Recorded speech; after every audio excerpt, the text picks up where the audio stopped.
Ta! Hey, what's going on? Good evening. Good evening, folks. My name is Jason, and this is the Painfully Honest Tech Tuesday evening live stream, formerly known as the Painfully Honest Tech podcast. But whatever, call it what you will. I've got a glasses wipe here. Man, glasses always get streaked. I've got some coffee and an official Painfully Honest Tech mug. Available in the merchandise carousel down below. How's everyone doing this evening? Ooh, let's get to chat in here. Oh my goodness, who do we got? We got Ace, Amir, Tech for Your Needs. Let me scroll up. Oh my goodness, Khalil is here. Luke, Theron Greyjoy. Theron Ware is here. Renee, is it just Renee? Orbit is here. Yeah, good.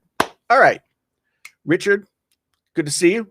So here we are. It is Tuesday, and it's the week after an Apple event, so there's not really that much going on. So we have to think about things to talk about. Now, before we go into any of the discussions that we're going to have this evening, let's get this out of the way. Let's talk about our sponsors.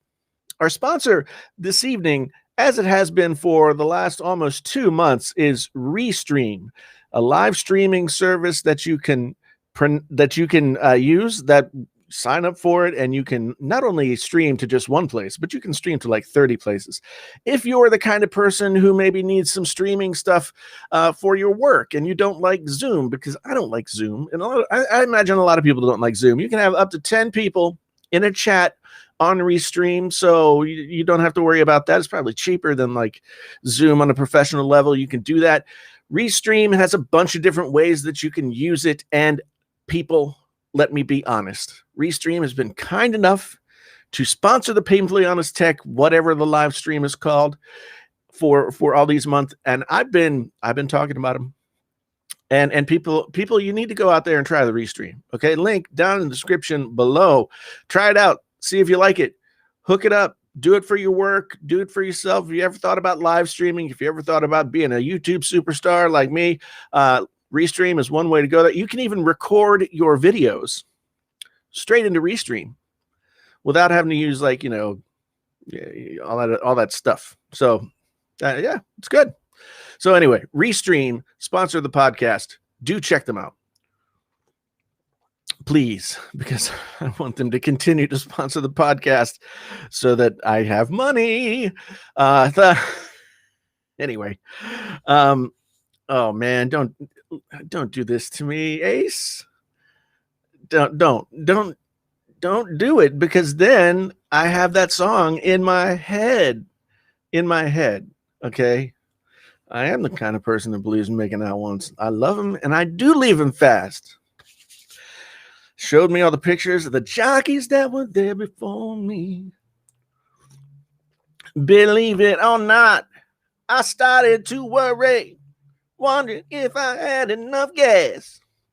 But it was Saturday night. I guess that makes it all right. You said, baby, have we got enough gas? Oh, yeah. Sorry. Love me some Prince. This new mic stand, I could, on the scale of like not injuring someone to murdering them with it, this new mic stand that I've got here will murder someone. I'll try and get as much of it into the frame. It extends, like it's got a little angle here and an angle here, and it goes up and it goes down.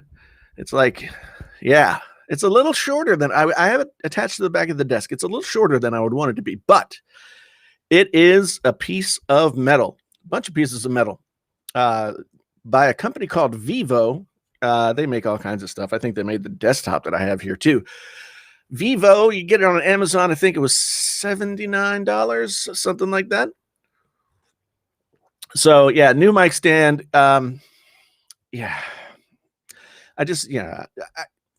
I was looking at some of my videos, and I'm always trying to improve things, and I noticed like there's always the arm coming through this way, and I'd been using the arm coming through this way, but it wasn't really designed to do that, so it was kind of bothering me. So I saw this. I wanted to get the Joe Rogan mic stand, but that Joe Rogan mic stand is like $500. So screw that. Woo! Little red Corvette. Ooh, ooh, ooh. I'm sorry. If you blame Ace, do it. It's all Ace's fault. It's all Ace's fault, man. Now I'm going to have to cover that. Okay, I got a story about that song. Okay. So 2-3 years ago, I think it was 3 years ago, my in-laws were having their 50th wedding anniversary, and so they wanted to take a family cruise. One of those cruises you get on in LA, and it goes down the coast and past Catalina and down to Mexico and back. And I mean, look at me. Am I a cruise person? No, I'm not a cruise person whatsoever. I was conscripted into going on the cruise, and I went smiling all the way because I was trying, I want to be a good family member, and I don't ever see them other than, whenever. So I went on the cruise, and I was like, what am I supposed to do on the cruise the whole time? Because I hate the sun and I hate to swim, and I didn't want to just eat all the time. And so at night after dinner, I discovered that they had karaoke every night. Every night they had karaoke at this one little, like pseudo bar beside the casino in the boat.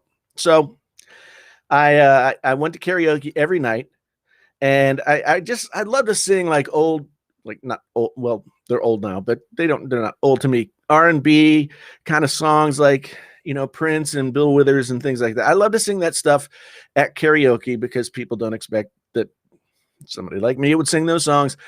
So I did Little Red Corvette, and there was this group of like middle-aged ladies it's 2 middle-aged ladies and 2 younger ladies, and they were like going crazy the first night. And every night I would go back to karaoke. It was like a 5-night cruise, and every night those ladies would come back and like scream for me to do that song.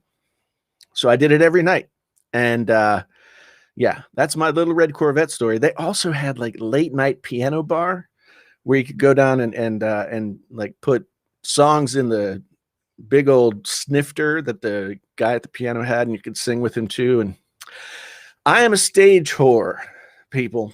This is what you got to know. I am a stage whore. I've never met a stage that I wouldn't inappropriately jump on and do whatever there was to do at that moment. I love karaoke.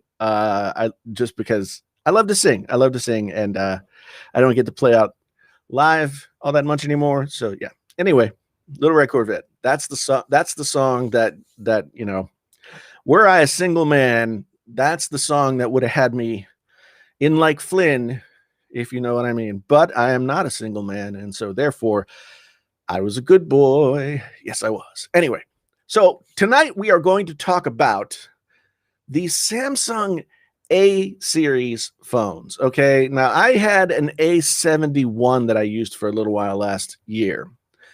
I don't know why I didn't do a video about it, but I didn't.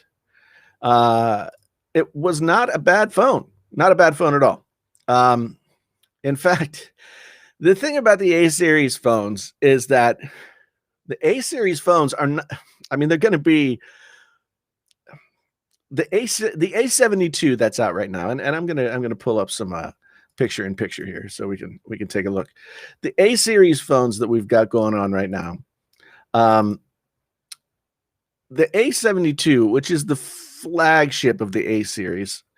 And I guess it says here in on Tom's guide that it won't be coming to the US. So because it's basically the Galaxy S20 FE. There's not really any difference between the two. But the A52 is coming, and there's not all that much difference between the A52 and the A72. The A72 has a 6.7-inch 1080p AMOLED screen. I think it can have up. I think it has like 6 or 8 gigabytes of RAM and 5,000 milliamp hour battery. The A52, not all that different either. And so they've got the A52, the A72, 52, and 32. The 32 does not have a Qualcomm chip. It has a MediaTek chip. Let me see. Here's the specs that I wanted to look at. Yeah, so it has the A32 is $279, 6.5-inch LCD 90 hertz screen. MediaTek 720, 4 gigabytes of RAM, 64 gigs of storage, 4 camera lenses, 13 megapixel front-facing camera. So the funny thing is, like, if you go back 3 or 4 years, that's like flagship specs for 3 or 4 years ago. But that is not a bad phone for that price. Then you get to the A42 and the A52, and the A42. Actually, these prices are different than what I think are actually the prices now. I think the A52 is like $340 right now, and yeah, that's cheap. 6.5-inch Super AMOLED Full HD and 120 hertz. Hey, for all you spec monkeys out there who just can't get away from the 120 hertz, then right there it is. 120 hertz display, Snapdragon 750G, 6 gigabytes of RAM, 128 gigs of storage, no expandable storage, I don't believe. Better camera, 64 megapixel camera, 12 megapixel ultra wide, 5 megapixel depth, and 5 megapixel macro. Front camera, 32 megapixels. So that's a pretty decent thing. And you know what? You know what, people? You know what? Let's scroll down here a little bit. You know what else it has? You know what? You know what this one and the 72 and I think the other ones also have? They have chargers in the box. Chargers in the box. Yep. Yeah. So chargers in the box. The cheap phones. Tell me that this makes sense. Down in the chat tonight, tell me that this makes sense. Tell me that it makes sense that they put chargers in the box for the cheap phone. Does that make any sense at all to anyone? Anyone at all? Any sense? No, absolutely not. The A32 is Super AMOLED. So I think that this article came out in early April. So maybe they were working on sort of like leaked specs or something. Anyway, I just wanted to have this in front of me to have a little reference. But yeah, the A72 has a 6.7-inch screen with the full HD AMOLED.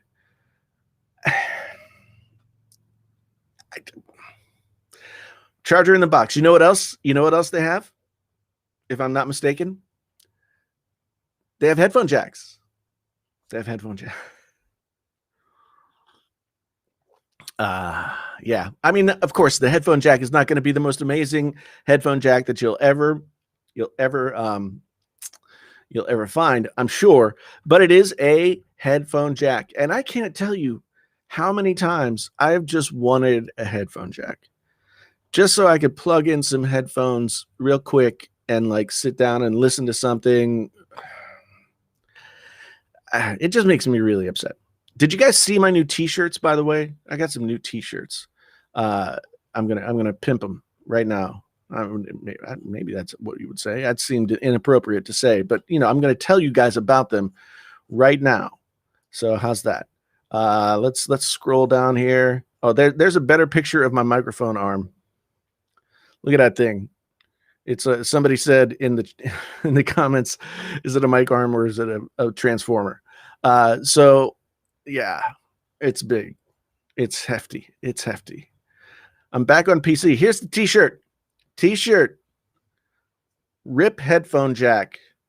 So if you're interested in having a T-shirt that commemorates the death of the headphone jack, this is for you.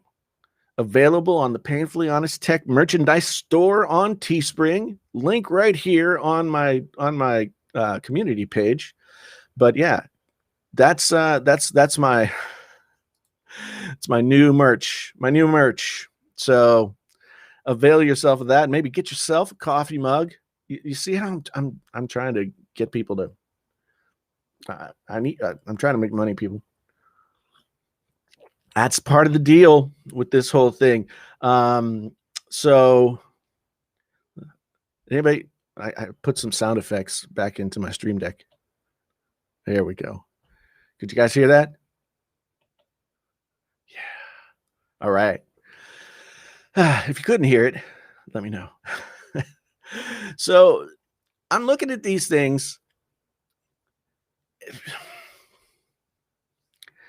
Why are they even selling this? Why are they even selling this? If they're making phones that are as good as these are down here in this range, then why are they even? Why? No, you didn't get any sound? Darn it. Hold on. You didn't get any finish him?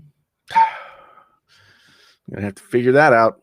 I'm back on PC, people. I'm on the PC again.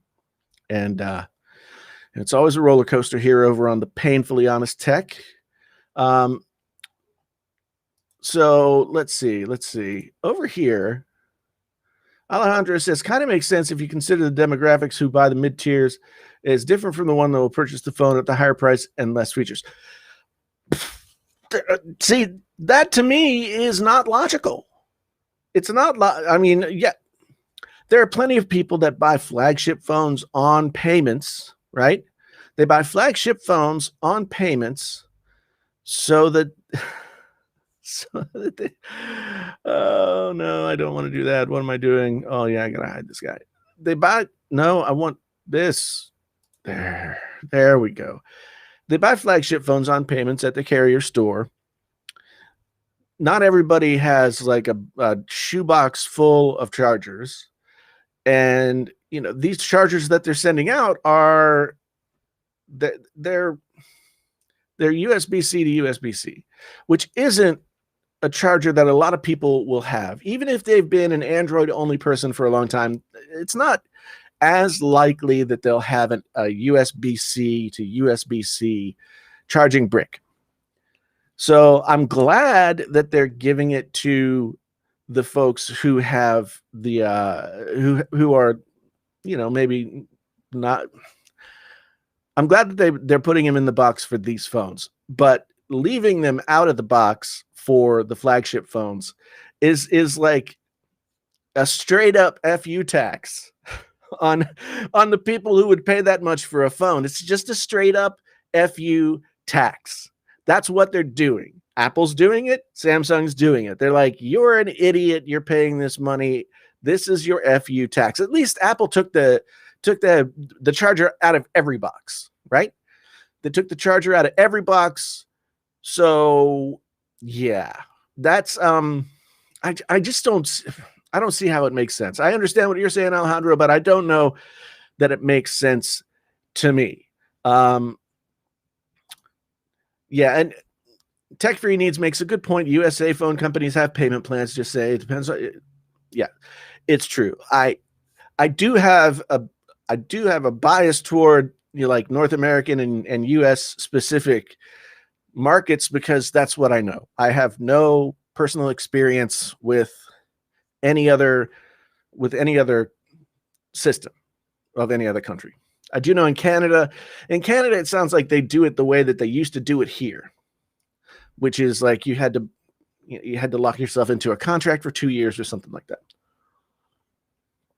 But here, they got rid of the contracts and they just make you pay monthly for the phone. A 0 interest loan that you pay for 24 or 28 or 36 months or whatever it is. But Paul is right. P.T. Barnum said this best. There is a sucker born every minute. And when it comes to technology, I think I think that there's something in the water that has made people into more suckers than they should be. Um, so yeah, it's just there's no reason to do it. I mean, they say like, oh, we're saving space and we're saving the world. They're going to sell more of these phones. They're going to sell more. The A51 was Samsung's best-selling phone last year. So they're going to sell more of these phones than they're going to sell of any Galaxy S series phone, period. Maybe altogether. Maybe take them all the S series phones. They're probably going to sell more A52s than all of the Galaxy S series phones put together. So what planet are they saving? It's like when you start to see this, it's the hypocriticalness of this whole thing, and the fact that I am complicit in this whole just game of shenanigans. It just makes me mad. It just makes me mad.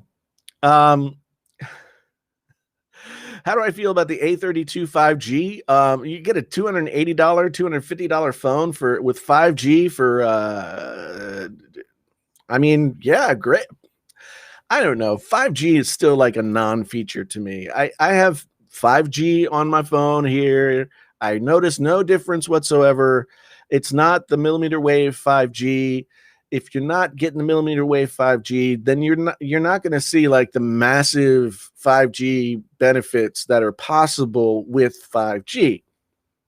And those are only available in some cities, in some parts of some cities. So yeah, we won't see the real benefit of 5G for a long time. And so I think,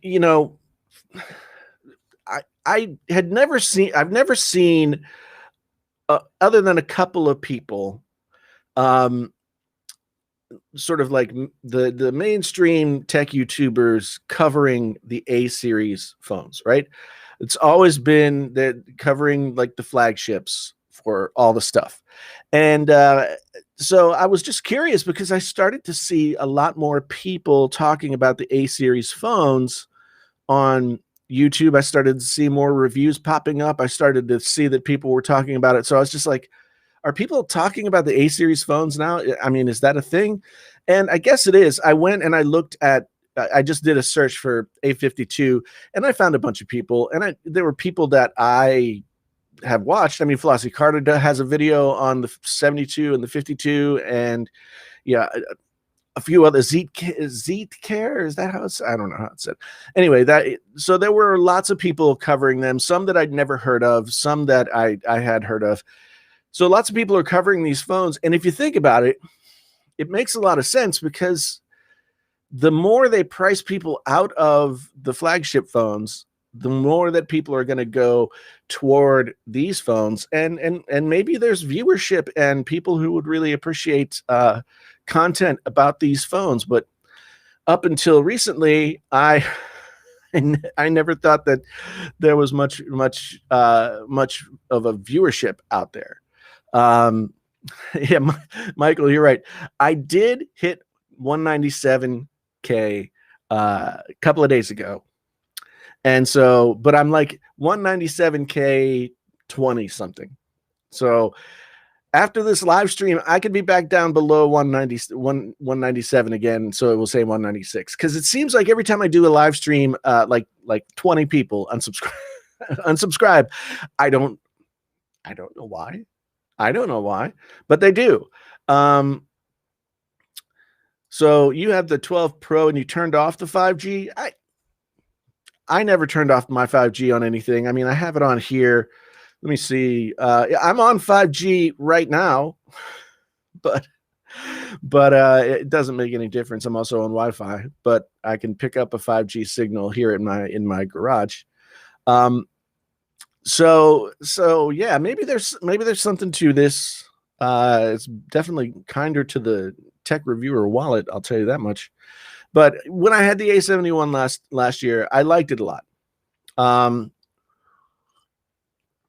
There was nothing particular about that phone that was less compelling than the lower end S20, other than the fact that it had a plastic back. And now the S21 has a plastic back. So yeah, I'm sure that they're really good phones. Maybe they're worth talking about. I mean, but this is what we've been predicting. This is what we've been predicting the whole time, is that, and it's been ever since Apple hit $1,000 with the iPhone 10. Everybody is just,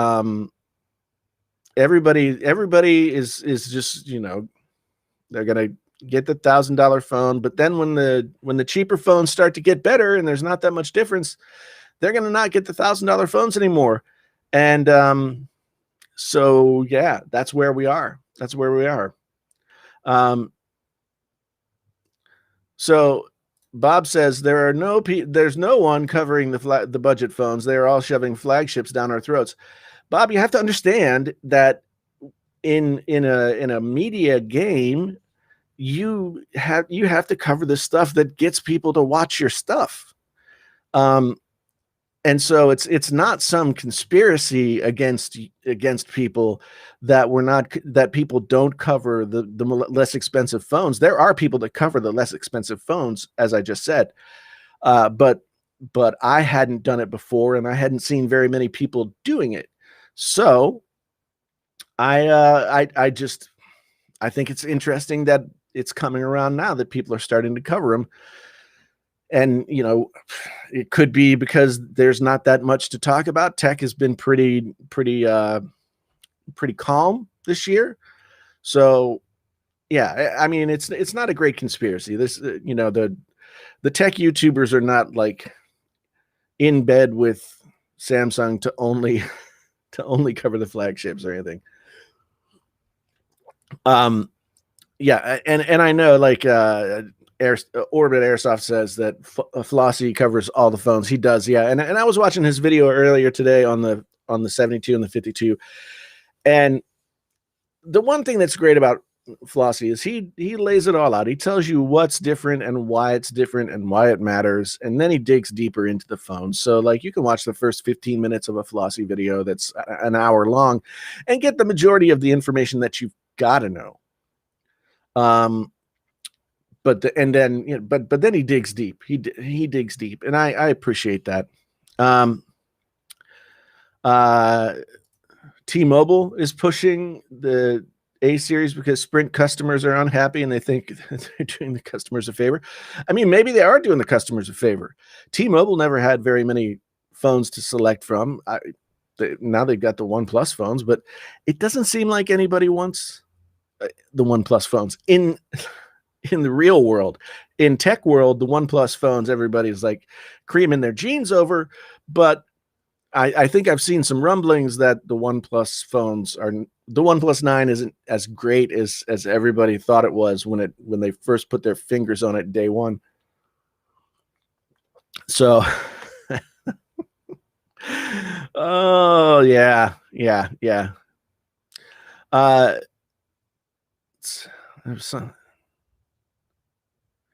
So, okay, Kevin Brees and TechRite have been covering more affordable phones. Those two are two content creators that are doing it. That's a good point. And honestly, like, I don't watch as many smartphone videos as maybe I once did because, it's just, I just don't. So it's good that those guys are covering that stuff.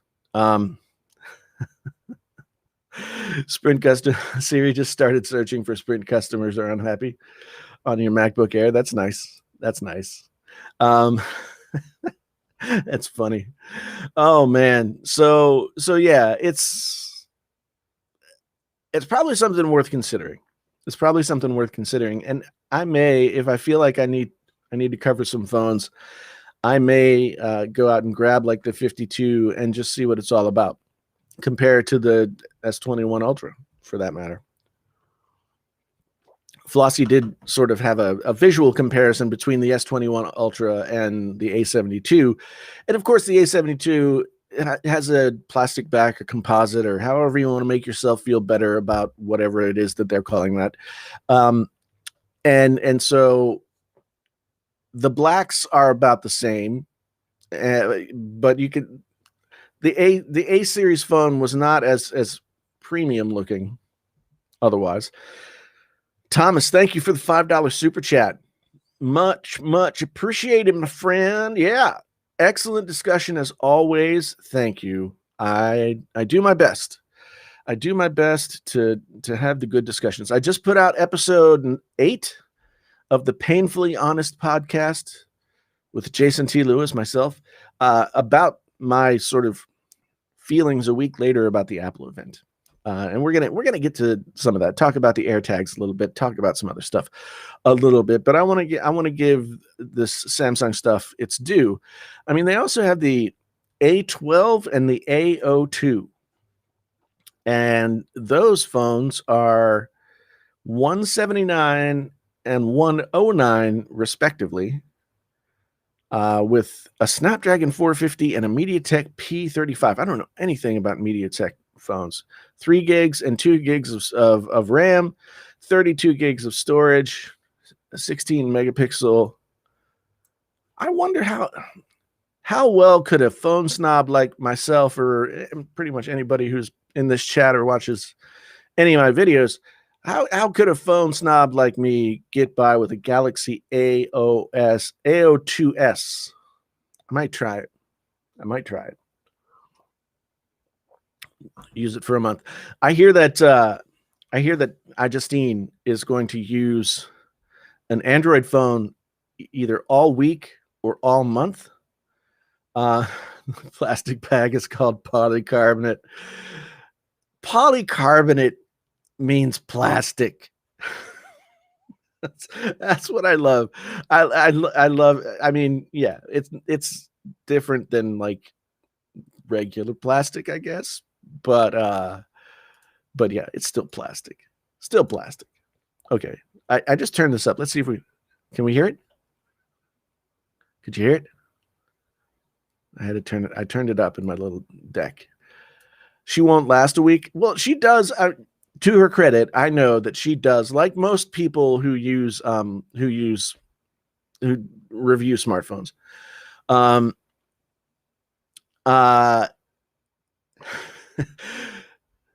So most people who use smartphones and review smartphones always have at least one of each, and usually use both. Like I typically, if I'm using an Android phone, I will use my iPad for all iOS related things. So yeah, I don't know why she's doing it. I mean, she's going just like sans iPhone for a week. And good for her, I guess. I mean, what's first Justin Long becomes a PC, and now iJustine goes Android for a week. Samsung puts chargers in the box for their cheaper phones. Orbit says, don't buy the cheaper phones. My coworker broke her phone and needed a cheap phone on the fly. I went and bought an A12 or an A11. I can't remember. And it was crap. Waste of money. I don't doubt it. I'd just be curious to know, like, how much crap. I mean, would it be unusable? Or would it be usable but just not good? Michael is polytextual. Textual, yes. Yeah, I take all kinds myself. It was laggy as hell. Yeah, well, Snapdragon 450, I would imagine. So Alejandro says, glass is known as silica-based compound. I wonder if more affordable phones fare in the long run. I would I would guess that, the A52, the A70, the A32, 72, A32, whatever. And Bob, you keep trying to make that joke. I'm not gonna give it to you. I've seen you make that joke in the chat a bunch of times. I'm not gonna highlight it. Because I like Justine. She's a wonderful person, and there's nothing wrong with her enthusiasm for the Apple. She is a wonderful person. So like she, I don't know. It seems like the plastic or the polycarbonate or whatever you want to call it would last longer. It and that's another thing. they come with a more durable backing on the phone, and you get a free case with the A series phones, whereas this thing that's made out of glass doesn't come with a case, and I had to pay $80 for this silicone case that has the S Pen in it. I'm telling you, people, I don't use the S Pen like all day, every day, but this larger S Pen, it's a miracle. It's a miracle. But yeah, it's just one of those things. Stephen wants to ask a question regarding Apple Music subscriptions. I've always been curious, how much money does Apple pay artists if their album is downloaded? Well, I mean, I'm not exactly sure. I think that most streaming services pay about the same. And it's like fractions of pennies per play. So it's not a good deal by any stretch of the imagination. You can no longer make a living off of like making a record, putting it out there, getting it played on the radio or on streaming services, and the chunk of money that you get from that is not change your life money. I do not know exactly what Apple pays. I know that Spotify pays something paltry. The guy who was the singer for Camper Van Beethoven, whose name I am blanking on right now, he wrote a really good rant about streaming services and how they pay artists. So yeah. Garth Brooks refused to use iTunes for that reason. Man, I heard the wailing, the outcry of grief when Garth Brooks denied people his music. Friends in Low Places, fantastic song. Anything else that Garth Brooks ever did, I wouldn't know it if it snuck up and bit me on the rear.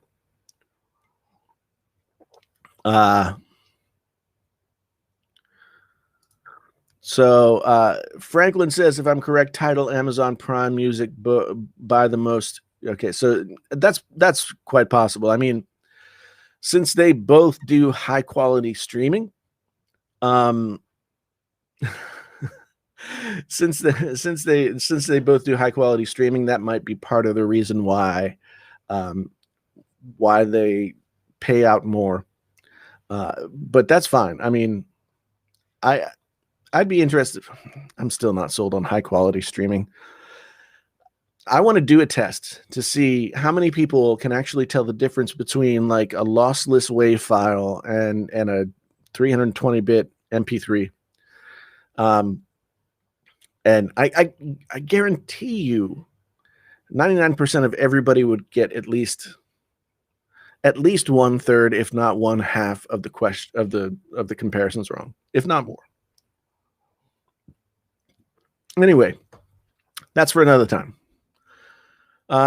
So Adrian says, I think Samsung tried to merge its low-end J series with the A series. That would make sense. The J series, I can't remember ever seeing the J series over here in the US, although it's quite possible that it was here. I remember Zach talking about the J series quite often when he would see them all the time when he was working with carriers up in Canada. So yeah, it would make sense that Samsung sort of pulls everything together. And like, what would Samsung have to pay you to use a J series phone if you can get an A series phone for $100? Yeah, Khalil, I'm probably gonna regret drinking this coffee as well. And usually when I have coffee during the stream, it's the coffee that I made this morning, and warmed up in the microwave, and it's it's good. It's good. Really, really good.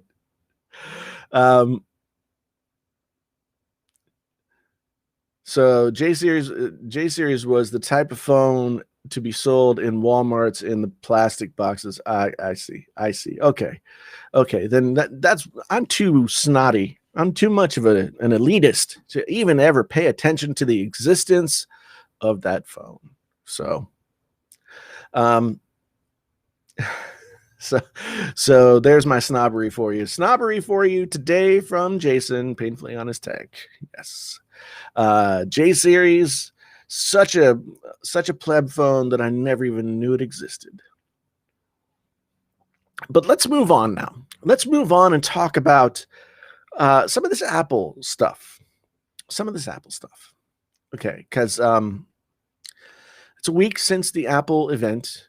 And in the week since the Apple event, people have gotten their paws on the only thing that's available from the Apple event, which is the AirTags. And I've never seen so many YouTubers try and make so much and gin up so much excitement about something that is boring as hell and pointless for the most part. The AirTags. Okay, I figured out what the AirTags look like. For one thing, the AirTags look like a combination between like the CO32 like flat style batteries that go in your like car keys. You know, that flat sort of quarter sized thing. It looks like a combination of those and a Mentos. And how many kids do you think are going to swallow an AirTag? How many times do you think a child is going to swallow an AirTag? It's gonna be oh yes, CR2032. That's right. Yes, those are the ones. Don't get any of the other ones because they make all those other ones and they're no good for anything. I have a pack of ones that I bought accidentally that weren't the CR2032 battery, and I can't use them for anything. Yeah, the CMOS battery on the motherboard. That's another one. They do have user replaceable, so they do even have the battery inside of them. Man, that's crazy. kind of looks like bath salts. I wouldn't know bath salts if it hit me in the face. I wouldn't know. Sky Chunk says, I wish they did what they did with AirTags with something that matters, like right to repair. Okay, fair enough. If they did that, then they would make the industry so much better. But no, we have to have AirTags. I mean, we went back and forth on the right to repair thing last week as well. I'm sort of two minds about the right to repair. I understand right to repair intellectually. I agree that right to repair is a thing that you should be able to have. And I understand the precedent of it and why it's important. However, I also realistically think about what right to repair would mean for an Apple product. Most Apple products, I would not want to try and repair myself. Will take me out of the equation because I've taken computers apart. I've built computers. I know what I'm talking about. But as a general person, I wouldn't want to repair my own Apple product, right? it's kind of like your car these days. It used to be, before the electronic ignitions and all that kind of stuff, that you could take your car apart and you could put your car back together and you could use it forever and you could replace all the parts. But these days, you buy a car, it's more computer than car, and there's no way for you to fix it. So you take it to the certified technician who, got all his little plaques and went to all the little trainings and stuff like that. He fixes your car. Apple, to me, kind of the same way. They figure, well, we'll fix it. That way we'll know that we do the right job and we will have control over the variables that are there. And if something doesn't go right, then we know it didn't go right with us. And therefore we are on the stick for fixing it. And, they're starting this Apple, or have started this Apple certification program that people can go through and become certified to repair Apple stuff. Then they'll be able to get the parts. The last thing that I would, okay. Usually people like, they break their iPhone or something like that, and they want to get it fixed, but they don't want to give it to Apple because Apple charges too much. So they go to the mall, or they go to the little store in the shopping plaza, where they got, like a 20-year-old kid who's going to fix it for you. And I would not want my Apple device to be fixed by a 20-year-old kid who's not certified to work on the stuff. Can't get the parts, and therefore can't put OEM parts in there. And Apple has done more and more and more to make sure that doesn't happen, because they want to assure that there is a certain level of quality control. I get it. That makes sense to me. If I made a product and customer satisfaction and quality assurance was a big deal, then I would want to have that kind of quality assurance control myself if it was my company. Apple is a vertically integrated company. They take care of everything from making the software to making the devices to selling the devices, and then they repair the devices. So to me, the argument of right to repair and something like an iPhone, or some of the more technologically advanced Apple products, to me it doesn't make sense, because I'd rather somebody who's guaranteed to know what they're doing, or guaranteed to fix it if they don't mess it up, or if they do mess it up, then that's where I want to go. It's just I grew up in West Virginia. I grew up with grandparents who had sayings like, they had all kinds of sayings from the Great Depression about how they would like make do without, use it up, do without, like, I can't remember the saying.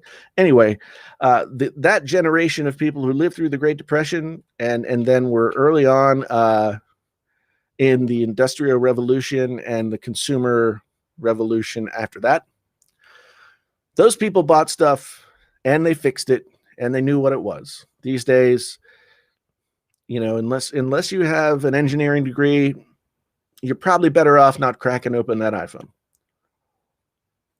Anyway, back to the AirTags. Back to the AirTags. So AirTags are $49 in Australia. That's one of the better Apple deals in Australia. $39 in Canada, and $29 here in the US. You can get a pack of 4 for $99. Now, I saw people asking at the beginning of the stream, why are AirTags BS? I'll tell you why.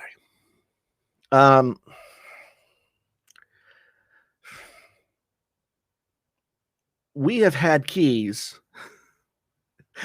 and been able to find them after we've lost them for these many years before the invention of the AirTag. And the AirTag is not really going to do anything to solve the problem of lost keys any more than anything else would do. It's just not going to do it. And if somebody can tell me One, absolutely, like, have to have it. AirTags will change your life if you because they have to exist for this thing to finally be worth whatever. There's no critical use for an AirTag. Okay? Maybe the only critical use for the AirTag is if you buy the $400 Hermes keychain and you want to use the AirTag to keep track of your $400 keychain. Okay? There's nothing about the AirTags that makes them critical to man's existence. Will they be useful on some level or another? Sure. Put them in your backpack. I've seen a lot of people talking about, AirTag wallets. That would be cool. But I mean, I wouldn't want to carry around a lumpy Mentos in my wallet pocket. So yeah, maybe a new form factor of AirTags that has, that slides in like a credit card or something like that. Do AirTags come with a charger? No, they don't. As I understand it, and so, as somebody pointed out in the chat earlier, they have batteries that can be replaced. Hey, there's your right to repair. Right there. Apple has given you right to repair right there. You can replace the battery in the AirTag. So I don't want to hear any more complaints about right to repair. Oh, let them eat cake, Bob. Let them eat cake. I mean, the keychain is a good idea, but I mean, once again, everybody's acting like the AirTags are something like some magical thing that Apple created, and Tile has been out there for 10 years selling the same thing, and AirTags. I just, maybe I'm just getting a little salty in my old age. Maybe I'm just getting a little bit tired of seeing the pomp and circumstance, the guns and every YouTuber that covers Apple stuff has to get the AirTags, has to get excited. Like, I didn't buy the AirTags. I couldn't give two craps about the AirTags. There's nothing in my life that I'm going to lose that would be saved by an AirTag. Nothing. And an AirTag, while they say that the AirTag costs $29, let me just check something. An AirTag by itself is not really an AirTag, is it? Is it? It's not. An AirTag by itself is just an AirTag with free engraving. So you get one for $29, free engraving, you skip engraving. Then you've got your keychains. How much are the keychains? Show me the keychains. Show me there. Oh, 30. The leather keychain is $40. So, oh my God. Fool and his money. Oh, wait. Oh my God. Oh, the Hermes bag charm in blue indigo. Currently unavailable. Oh my God. This is it can't even be real. It can't be real. Look at $40 for a saddle brown Apple AirTag leather loop. The keychain is $35. You can get a product red keychain. You can't get a black one though. Can't get a black one. So the AirTag is $30. The keychain $40. And as Stephen points out, it's even more at $45 starting in Australia. Like you can't make this crap up. You cannot make this crap up. You just You can't make it up. I mean, Apple has become the products in order to sell you more expensive accessories. Amazon sells knockoffs for $9. Now, we all know that Amazon will be flooded with knockoff AirTag receptacles, right? The thing is, we all also know that all of those Amazon AirTag receptacle knockoffs will be pieces of garbage, not even worth the $9. Like, you want to talk about saving the planet? Like, think about the amount of fuel that has to be expended in order to get your $9 knockoff AirTag receptacle from wherever Amazon has it to where, like, from China to wherever Amazon stores it to wherever it is that you live. I mean, it costs more to get it there in atmospheric destruction than the $9 that you would pay for it. Prada AirTag holder, $1,200. Of course, man. Of course. But see, if you pay $1,200 for an AirTag holder, would you really want to have to look at the AirTag? I wouldn't. Not at all. Yeah. This is Apple's stupidest product. Come on, bring it up here. iPhone leather wallet with MagSafe in Arizona. This is Arizona, as opposed to saddle brown. Green, black, Baltic blue. Okay. $60. $60.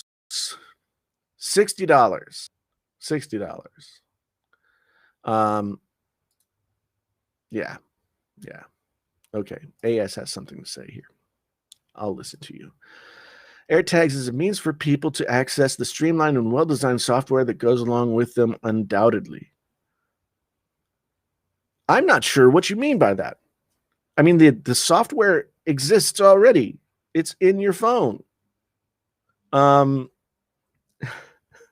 It's in your phone. It's the Find My network that all your phones are connected to through, I guess, the same thing that connects iMessage and all that other stuff. So, yeah, I mean, it's great software. It helps you find your $1,200 iPhone, but I don't know if I need to find, my key ring for an extra charge.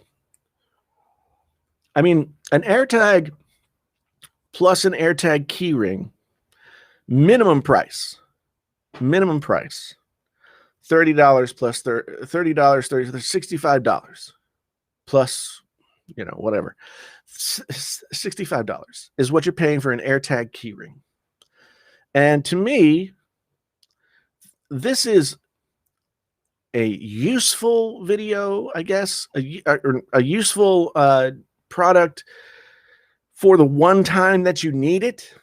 Like, if somebody brought up putting an AirTag on their dog, I guess that would be a good thing to do. And putting an AirTag in your kid's backpack, good thing to do. But then again, I mean, if your kid's like any other kid, your kid, over the age of 15 probably has an iPhone. So you can find them. Baltic is the only property that you can afford in Monopoly. Well, not now that Apple has moved in. It's the new Greenpoint of Monopoly Town. Anyway, AirTags. Skychunk says the one thing AirTags has on the Tile is this network of devices. It connects to the tag, has devices to help location finding, but I still wouldn't buy it. Yeah. Tile was a different thing. It didn't have a billion devices out there ready to connect to help you find your thing. And so, yeah, in that sense, it's a better product for sure. However, like, I don't know. Surprised there's not a subscription attached to AirTags? There is. It's called being inside the Apple ecosystem. The AirTags are only useful to you if you own like multiple Apple devices, right? That's the only reason that the AirTag would be of any use to you whatsoever. Unless I guess you could go on the computer and you could like find my AirTag in your iCloud account. But someone was saying put an AirTag on your wife. Why? But why would you do that? Better off not knowing where she is. Well, if you're going to put an AirTag on your wife, then I mean, just look where her phone is on Find My iPhone, right? Then you would know, like, oh, she's in this motel somewhere. Why is she in this motel at 3 p.m.? No idea. You know, you don't need an AirTag for that. You don't need an AirTag for that. Yeah, the Apple ecosystem is like, now they're making products specifically for people who are deeply ingrained in the Apple ecosystem, which I guess isn't a bad thing. I don't know. Is it a bad thing? I'm not sure. I'm not sure. All I know is if I were a smart YouTuber, I would have bought the AirTags and I would have just peppered YouTube with AirTag videos over the past like 5 days. And and I'm not a smart YouTuber. That's yeah. So AS bought the 4-pack for each of my girlfriends so that I can avoid situations where more than one person may intersect. Okay, that's good. That brings up another potentially good use for the AirTags if you are a purveyor of women of the night. Buy a bunch of AirTags, drop them in their purses, and you always know where they are. I don't know what I'm talking about. Yeah. Can you trust AirTags? Well, I mean, certainly you can trust them. It's more like, can you trust Apple? The more Apple talks about how much they want you to have your privacy, the less I trust Apple when they say things about privacy. Does anybody else feel that way? Like, methinks Apple doth protest too much. You know what I'm saying? I just, the more they push their privacy stuff and their security stuff, the less I feel private and secure. You'd be surprised, Franklin. You would be surprised. You would be surprised. I don't know what I'm talking about. Don't know what I'm talking about at all. Next Easter, AirTags in eggs. Finding them with your iPhone. Man, that's a brilliant idea. That's a brilliant idea. Yeah, like if you're a kid and you just like sneak down and like crack open the egg and put the AirTag in there. Well, purveyor of women of the night. I mean, this person could, in fact, and most likely is, in fact, a creep. However, I mean, we can't make those kinds of assumptions, can we? I mean, everybody's got to have a job. I don't know. That's not a good job, Jason. What are you talking about? All right, no more talking about women of the night. Okay? I just watched this documentary about the Long Island serial killings. Yeah. And yeah. Let's see. What is Ace saying here? AirTags will notify person in the putting AirTags on them anti-stalking situation. I think you probably mean stalking as in STALK. Okay. I don't quite understand what you're saying. I saw that Yates showed up late again. Good for you. Good to see you. You can't use AirTags to track people because they make a sound if your iPhone is not nearby. How nearby? How nearby does your iPhone have to be? Because I mean, that would be annoying. Like if I don't have my iPhone with me and I have an AirTag keychain, but I'm using an Android phone that week, that would be annoying if it was, like beeping all the time. Yeah. Are you using Siri to take dictation, Ace? We all know. Yeah, you can't. I guess you can't. You can't attach one to your kid. Now, I saw somebody make the vaccine joke about Bill Gates and his AirTags. That's a good one. Yeah. How and when did that whole thing start? That the COVID vaccine was supposed to be a tracking device. How did that start? Does anybody know? So Khalil says, that's what I'm wondering too. How nearby can the person stalking be close enough to be like following them in a car and the sound won't go off?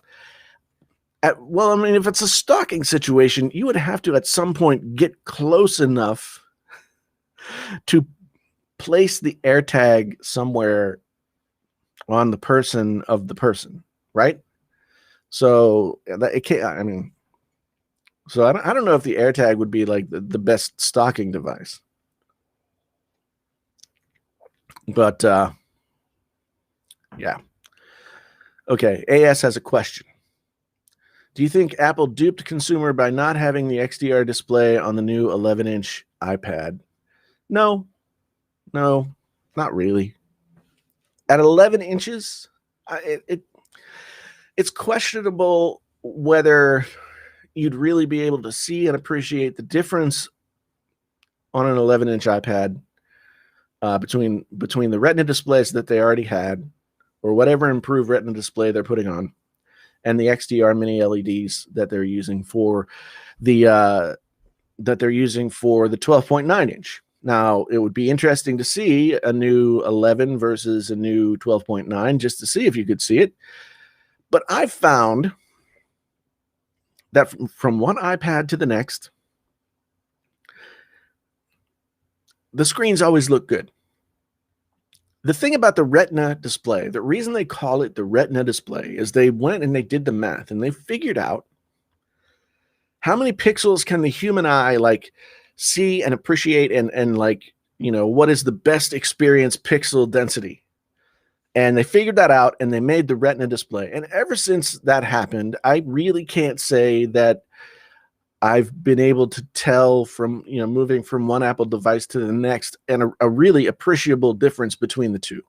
I'm sure if I held one up beside the other, there would be something, but the whole idea of the Retina display is that it's supposed to be the best that your eye can see. So yeah, I don't know. The reason I bring it up is for photo editing and digital art, better color display. I mean, these things these iPads in terms of their color replication are already like top spec P3 color gamut, blah, blah, blah, blah, blah. I mean, they hit on or close to the highest ratings that you can get already. So I don't know that there's going to be an appreciable difference between the 12.9 and the 11. So and 300 ppi is what they decided was the best. Some dispute, but I try and put my eyes as close to the screen as possible. Can't see the pixels compared to my computer or TV, where I can see them quite easily. I mean, that's the thing. I mean, the pixel density of your 4K television is, when you get right up on it, not very dense. But yeah, it's 300 ppi for a device the size of an iPhone is where, you don't see the individual pixels. Retina is not a Retina is not a gimmick. Retina is just, I mean, they called it Retina. They gave it a marketing name, but the science behind it, the what they were trying to accomplish, what they did accomplish with creating a Retina display is for real. So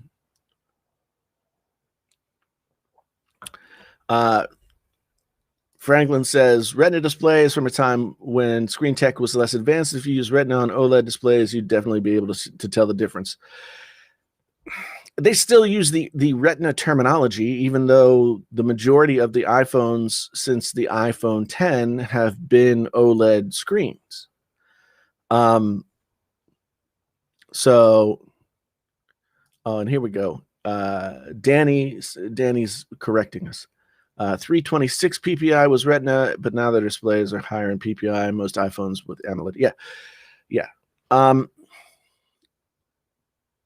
And Michael, pixel density is relative to viewing distance. Keep billboards are 52 DPI. Yes, that's correct. I mean, like the TV that I have behind me is a mini LED TV that I got from that TCL sent me, right? And it's an amazing looking TV. If I walked up to it and was like 6 inches away, I could see the pixels without any problem whatsoever. And that's what I think a lot of times we forget when we talk PPI and resolution and all this other stuff, is that it's all relative to the size of the screen and the distance at which you view it, right? So an iPad will look amazing at like whatever 18 inches, 2 feet, whatever it is that is the optimal viewing distance for an iPad. Most iPads will look fantastic. Oh yeah, and now it's super Retina. I'm sorry. I don't want to get the Apple marketing terminologies wrong.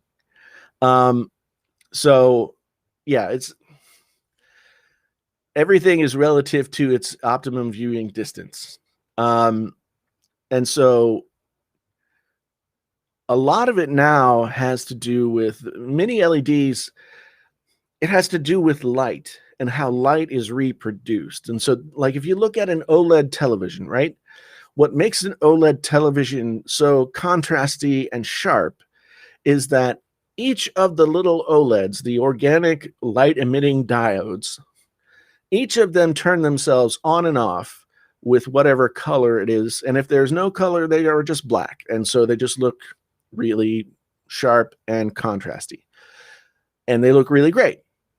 Mini LED achieves something similar because whereas there might have been, I'm just going to throw out a number, there might have been 100 LEDs on a 55-inch TV.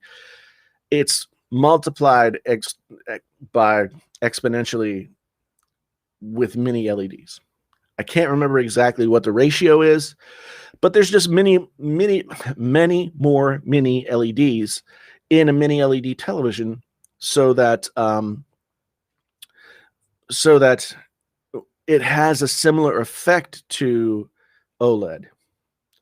So when I had this TV in my living room with the OLED TV, I can honestly say that other than a few things, the mini LED TV is the best picture technology that I've seen short of OLED, period. And this TV retails for $1,000. A 65-inch Samsung or not Samsung, LG OLED or is twice that amount for the same size, right? So mini LED is going to be a big deal for lower end TVs, like lower cost TVs, right? And TCL, like this TV that they sent me for $1,000, and after it's been out for a while for less than that, it's gonna be incredible. It's just gonna be incredible. And TCL has I think the best situation because they're Roku TVs. And the one thing that Roku TVs are just very easy to use. So that's what we're talking about when we talk about the difference between the 11-inch iPad Pro and the 12.9-inch iPad Pro. I just don't know that there would, at 11 inches, there would have made a big enough difference for to have that technology in there. Now, we could be wrong, and I'm sure people will compare them when they come out. And yes, a CX 65-inch for $17.99 is ridiculous, especially with 120 hertz and HDMI 2.1. Yes, you are absolutely right, man. But wait until April is here. April is when TVs start to go on sale like crazy. Although 2021 might be somewhat different because stock of televisions has been much lower in stores this past year than in any other year period, because of COVID, because of the chip shortages and all that kind of stuff. But April and May are the times when you buy last year's TV models for cheap. And so look out for the LG CX65 for I think I paid $14.99 for my C9, and about this time, like the spring or maybe like late winter. And again, the C9 supports HDMI 2.1. So, I mean, there's no HDMI 2.1 content out there, but for the new consoles, that's going to matter down the line. C. Wayne says, too late for Samsung. They lost my business. I've been a Galaxy fan since the S. Love the Note line. They took out the headphone jack, micro SD card, went to 1080p, and sold them for $1,300. It's like you've been watching my videos, man. Yeah, I know. I would complain more. If there was another phone that you could go to that hadn't done that to you as well. But there's not. I mean, Apple took out the headphone jack before, and now LG is gone, so there's no more. I guess we all have to buy A-series phones if we want headphone jacks. Yeah. Oh man, it's terrible. It's terrible. And I saw somebody ask earlier, which color of iMac am I going to order? Let's get this thing out here. We'll go full screen. So $12.99 to start. We've got green, yellow, red, orange, red, purple, blue, silver. Now, if I was going to buy one of these things for myself, I would probably just get the silver, right? However, this is not a device that I think I will keep. So just show me a picture. So here's the reason why I don't want to get red. Because this looks okay. Red is cool on the back of the thing, right? But then look at this. It's pink. It's pink. I don't want a pink computer. Okay. I mean, I got nothing against pink. Pink is like, a fine color. And I've liked it in many ways, in many divisive things. I've worn pink shirts and such. But I don't want a pink computer. Don't want it. I would buy this for my daughter, but she has a MacBook Air, so clear acrylic would look pretty awesome. That's let's see what the other ones look like. So the blue is not bad. I mean, that light blue is not a terrible shade of blue. The green is pukey. The yellow is, I think I'd always have to pee if I had that computer. The orange is orangey. Purple.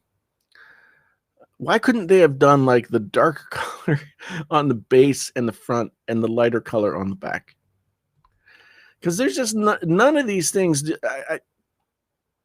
I don't want any of these things. But, you know, I have to start being a smart YouTuber and doing the things that need to be done, right? Like if I cover Apple stuff, then I have to get the Apple stuff and I have to talk about it. So yeah. I wonder if you can get matching AirTag key fobs to go along with these. Oh, see, this is what I'm saying, Airsoft. The point that I made in the video that I made the other day is here's our pricing. You've got 8-core, 7-core GPU, $12.99, right? It has 2 Thunderbolt ports, 256 gigabytes of storage, and 8 gigabytes of RAM, unified memory. You jump up to $14.99, you get 1 more core of storage and 2 USB 3 ports, plus an Ethernet port. And a Magic Keyboard with Touch ID. I guess the Magic Keyboard doesn't come with Touch ID for the $1,300 model. So you get 4 ports, but 256 gigabytes of storage. And people were like, well, you can like get more storage in it, but why would you buy the 2 USB 3 port version with more storage when you could get that same storage for probably the same price for an extra $200? You get 512, 4 Thunderbolt, 2. Somebody told me that was 4 Thunderbolt ports. It's not 4 Thunderbolt. Somebody was selling me a book of lies. Yeah, basically, this is this. Basically, they're charging you for the upgrade of 500 to 512 gigabytes of storage. There's nothing else different about this computer.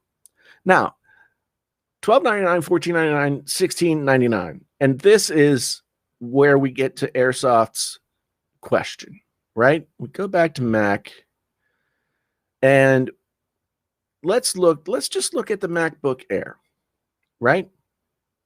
Let's look at the prices for the MacBook Air. You've got M1 MacBook Air, 8-core CPU, 7-core GPU. That's the same thing as the $12.99 iMac. 256 gigabytes of storage, 8 gigabytes of unified memory, yada, yada, yada, yada. This is $300 cheaper. Now, of course, it's a MacBook Air, but it's $300 cheaper. And for most people, I would have to imagine in this day and age, for most people, having a laptop is going to be better all around than having a desktop. Because you could take this anywhere. And if you want to plug it into a monitor when you get home, then you can, right? Desktop computers were only attractive when you either needed the power of a desktop or when there was I guess that was the only time that they were attractive, is when you needed the power of a desktop and you couldn't get it in a laptop, right? The iMacs of 2020, very powerful machines, especially the 27-inch iMac. Even the i5 models were very, very powerful machines for a lot less money than what the MacBook Pros would be, for a comparable spec. And then you get 512 gigabytes of storage and the 8-core GPU for $12.49. So you get 256 more gigabytes of storage. You get that extra core of GPU power, which isn't going to make any difference whatsoever, but you still get it. You get 2 Thunderbolt 3 ports and $12.49. So you see where I'm going with this. This is cheaper than buying the iMac, and the iMacs are no different than these computers. The MacBook Pro is the same. You get a little bit more powerful machine, but it starts at $12.99. I mean, if you want 512 gigabytes of storage, $14.99 gets you 512 gigabytes of storage, and not $16.99. So that's why I think that these iMacs are a weird product, because Apple's most popular computers, if I'm not mistaken, are their laptop products. And if you can buy the same computer, it's not that the iMac is different and there's a reason to buy it. It's in a physically different package that is less useful than its brethren. So why spend more money on it? Can somebody explain it to me? I mean, yes, you can get a Mac Mini, and that's even more of a bargain. But then you have to think about, like, there is value in having that really great screen that comes with the iMac. There's not very many screens on the market out there that you can go out and buy from Amazon or at Best Buy or whatever that are gonna like lead that are gonna be halfway as good as the screens that come on the iMacs. That's not negotiable. I mean, those screens are fantastic, and you're not going to go out and, the LG displays that they sell at the Apple store, like $1,500, $1,200, and you get an iMac for that price. So, but you see what I'm saying? Why? They're the same computer. They have the same chips. They have the same configurations. They have everything is the same. And these come in like regular colors that aren't annoying. So the iMac probably has better cooling. Yeah, but I mean, if you look at what these things can do, what the M1 Air and MacBook Pros can do with that M1 chip. I mean, the MacBook Air can destroy a lot of stuff. I mean, just absolutely tear it to pieces. And it doesn't have a fan at all. So to me, it's just kind of like, it's an embarrassment of riches in terms of like the amount of power that you're getting. So why pay more for the thing unless you really want that screen? They say that the speakers are better. I'm not one to have ever really cared about the speakers that come in a computer. I couldn't really care all that much, but I know that people do.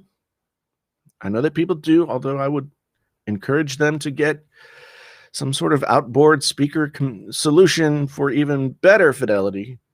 But not everybody cares about that as much as I do. We don't know how many. I don't think we know how many gigahertz the M1s are, and that's the weird thing. I hate it when that happens.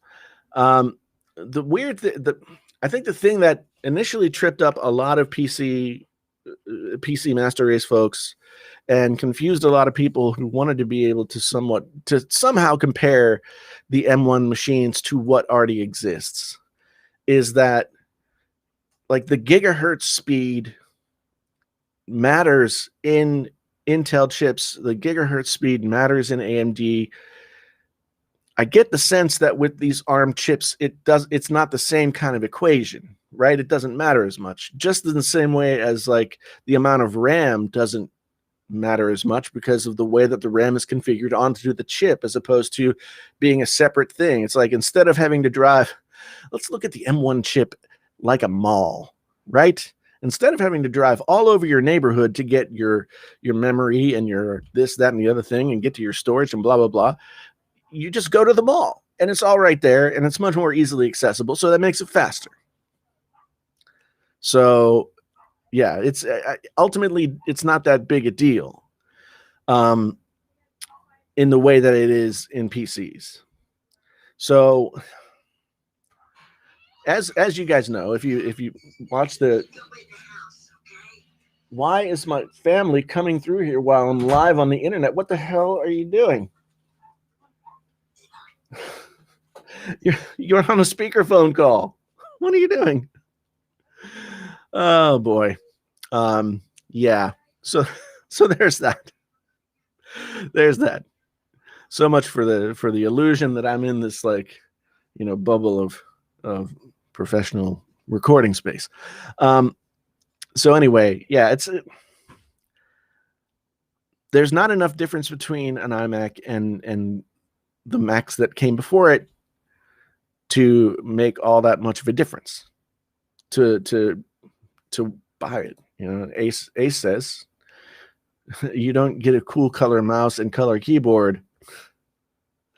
That's true. Yeah, you still have to flip the mouse over to charge with a lightning cable, I bet. Oh my goodness.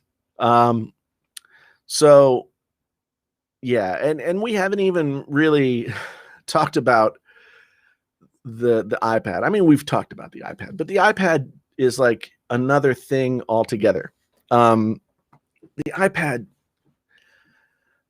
it's another, having an M1 and 16 gigabytes of RAM in an iPad doesn't make any useful sense.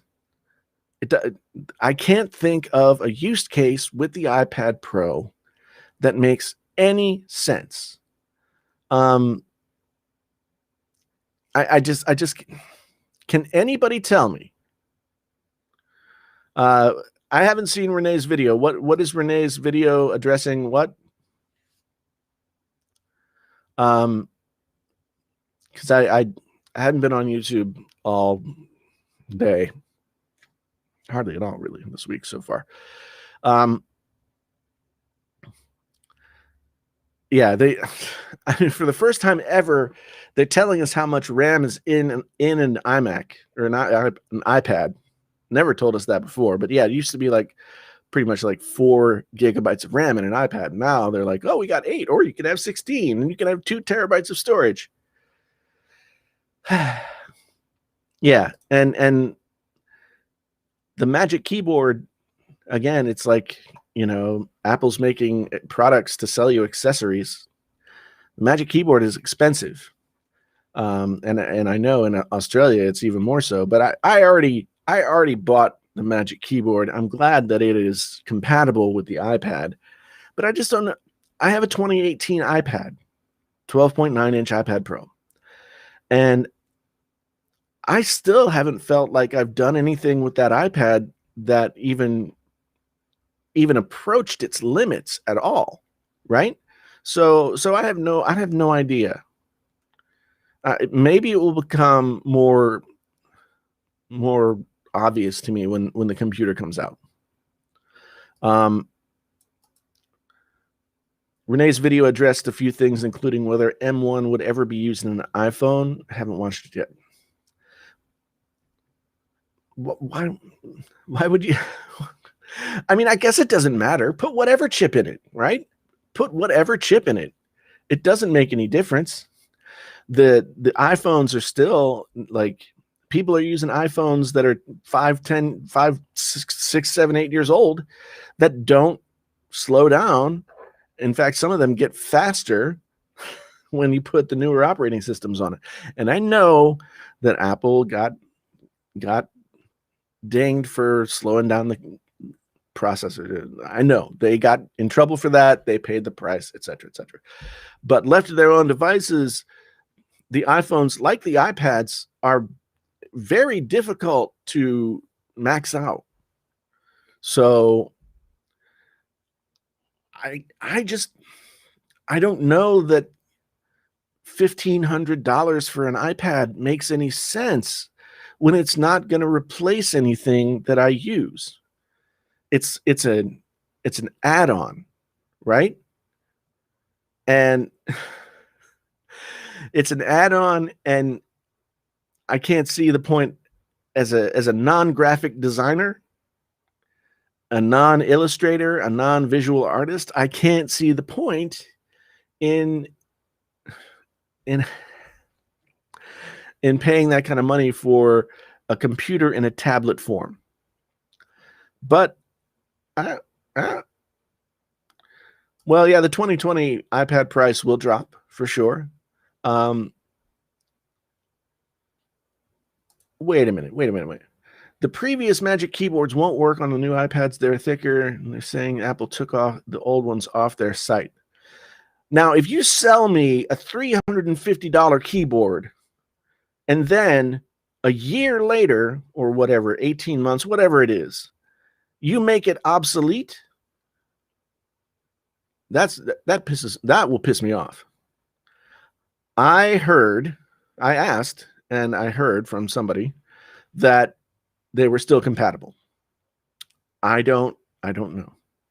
If they're not, I'm going to be super pissed, because you charge me $350 for a keyboard. I want to use that keyboard until the keys fall off, or you come up with a better one that does more things, that has a home button on it. I don't know, crazy me. So yeah, Renee said that they man, this is why Apple pisses people off.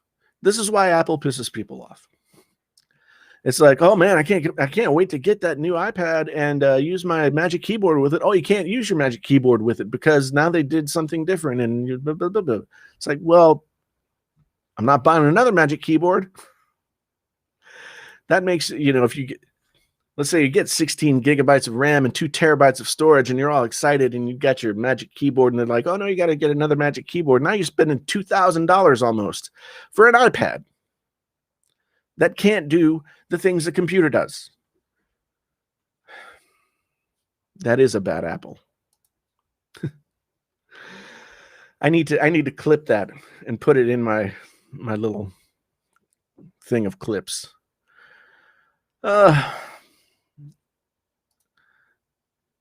Ace says, I've heard both. I've heard it'll work with the Magic Keyboard, but doesn't close properly. Did Johnny Ive come back to work at Apple? This is depressing. The new iPhone SE is a beast, says C. Wayne. You talking about the one that came out in March of last year? Yeah, it's great. I mean, the only complaint that I really have about it is the battery life, but it's a great phone. I'm finished with my coffee. It's down to the dregs. And now I'll drink some water. See, always be prepared to hydrate.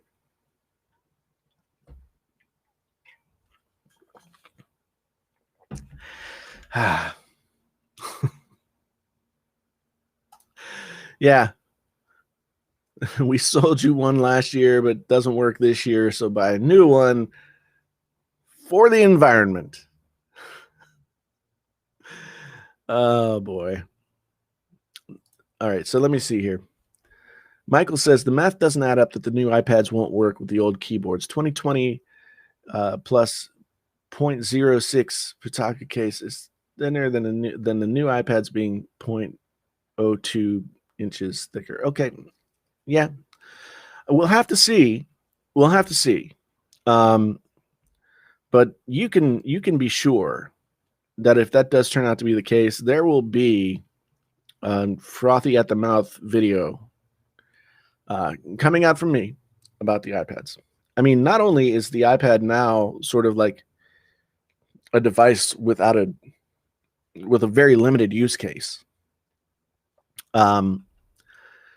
It's part by part probably the most expensive Apple device that you could buy once you get, if you have to buy a new Magic Keyboard, and then you have to buy the pencil, and you have to and did you know um that if you let your Apple Pencil 2 discharge its battery too many times, it won't charge again. It won't charge. Did I mention this last week it won't charge again. So I have an Apple Pencil 2 that I paid 125 or 35 or whatever money it was. I have an Apple Pencil 2 that's in a drawer. It will attach itself to my iPad, but it will not charge because, I didn't carry it around stuck to my thing all the time. So I'm surprised that I didn't know this. I didn't know it because nobody had made any kind of stink about it. It might be time to make a stink, because wow, I was really mad. Like my finger is fat, and like one of the things I like about the iPad that I liked over, say, the Note devices is that the iPad mimics the size of a piece of paper, right? So if I wanted to do journaling or take notes or any of those kinds of things, then I could do it on the iPad, and it wouldn't be a restrictive experience compared to what I would be doing on a Note. I mean, actually, the larger stylus that comes with this case is a better writing experience overall. Like, I took notes during the Apple event on this, and it was not nearly as sort of like restrictive a situation as it had been with the smaller S Pens. So I give it that. But that's one reason that I like the iPads and the pencil. But nah, yeah. Just the fact that that pencil could just be dead.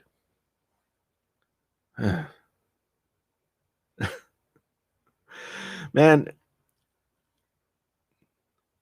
I mean, how much does it pay? Because it might pay more than this YouTube thing does. I might take that job.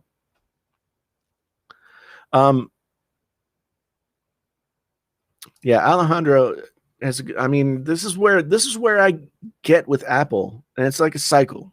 Back in 2017, I got really mad at Apple because they were making these products that seemed like they were just money grabs, and they were consumer hostile, and just not really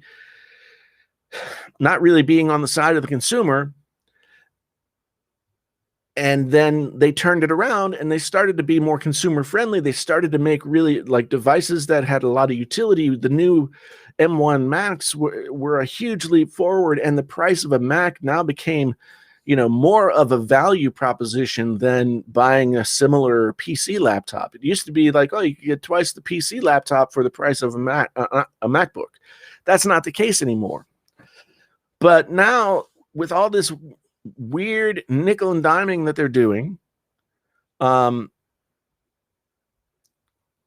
it's, I'm just starting to get really mad again. About the fact that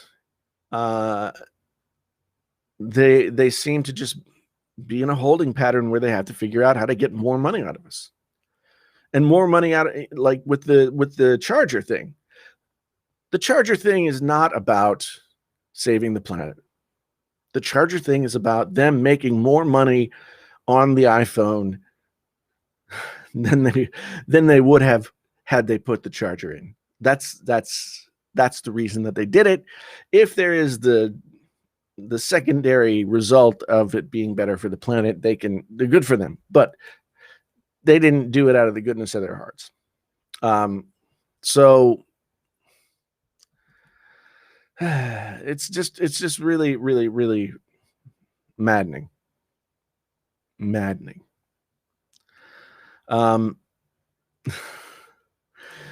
Michael says, I don't like the way the tip of my Tab S7 pen feels to use as much as I like the Apple Pencil. Yeah, the Apple Pencil, the S Pen tips have always felt a little rubbery, which isn't necessarily a bad thing. It gives them nice drag, and you know, it's not a terrible experience, but yeah, it's not as pleasant a writing experience as the iPad. I personally, I like an iPad with a paper-like screen protector for two reasons. One, doesn't collect fingerprints, and man, there's nothing that triggers me more than an iPad with a ton of fingerprints all over the screen. Like, you open it up and it's just like blah, blah, blah, blah, blah. So there's that. And the resistance that it gives the pencil when you write on it. Both those things are reasons that I use paper-like matte finish screen protectors on my iPad.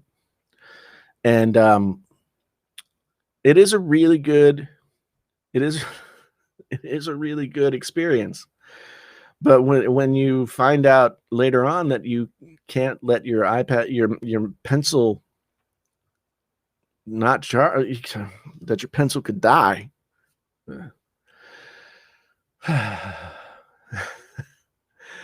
Well, I wish, man. You know, there are a lot of, you know, Paper-like is a brand, but then there are a lot of knockoff brands out there that call themselves Paper-like. And so and they're all, Paper-like is better, but they're all generally kind of the same.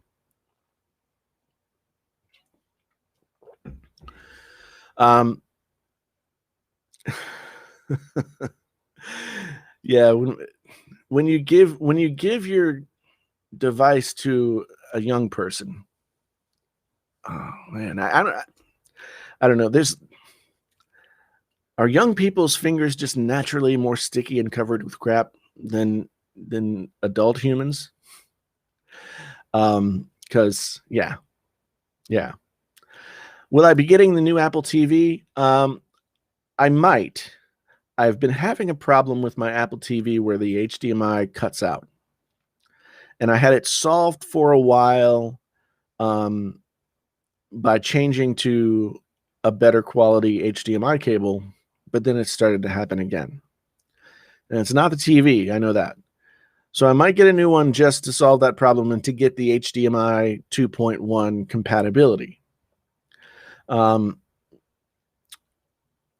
But really, I want to get it for the remote control, because the Magic Remote that comes with the current Apple TVs is a torture device. It is a torture device. It's designed to make you go insane. And yeah, insane it does make me. Try and do anything with the Magic Keyboard, and you will find, or with the Magic Remote, and you will find that it will drive you nuts trying to do anything. So yeah. But anyway, folks, I'm now totally depressed at all this Apple news that we've pulled out. Would I recommend getting the new iPad Pro? I mean, I don't know. That's a good question. I mean, it's the most powerful iPad ever, for sure. I don't know if that makes it a good buy. It's hard because they didn't raise the price. I mean, they raised the price of the $12.99 one, or the 12.9 one, a little bit, but overall they kept the prices the same. So you can't remove, you can't like fault them for that, really. Wait, they removed the gyroscope from the new remote, so you have to buy a controller and play certain games with a new Apple TV. Okay. Well, I mean, ultimately, like, I've never tried to play a game with the current Magic Remote. But considering how terrible the Magic Remote is, at just like scrolling from one app icon to the next, I think I would gouge my eyes out trying to play a game with that magic remote. It would be terrible. It would be terrible. So, I mean, I've got plenty of PlayStation and Xbox controllers that I could use were I to ever want to play a game on my Apple TV, which I never have wanted to do. So, yeah, but I'm an old man. I want to play games on a console or on a computer as opposed to a set-top box made for entertainment. But yeah, okay, so I'm going to be done. This live stream has gone on long enough. I'll be back on Friday. I am thinking of ways to bring back the daily stream in some way that is like both not going to kill the channel and also going to be sustainable for me. But until then, I'll be back on Friday. We've got more videos coming out this week. I think I found some things to complain about tonight in a video. So thank you guys for helping me create my content by giving me things to be upset about. Yeah. So thanks very much for being here. This Ace, thank you so much for the super chat. Anybody else who dropped a super chat or just showed up and hung out, thank you very much. Appreciate it. Once again, my name is Jason, sometimes known as the JTL. This is the Painfully Honest Tech live stream that happens every Tuesday, what used to be called the Painfully Honest Tech podcast. The live stream, so honest, it hurts. And tonight was particularly painful. I thank you all for that. The information bombs that you dropped on me have caused shell shock, and I will now go and lick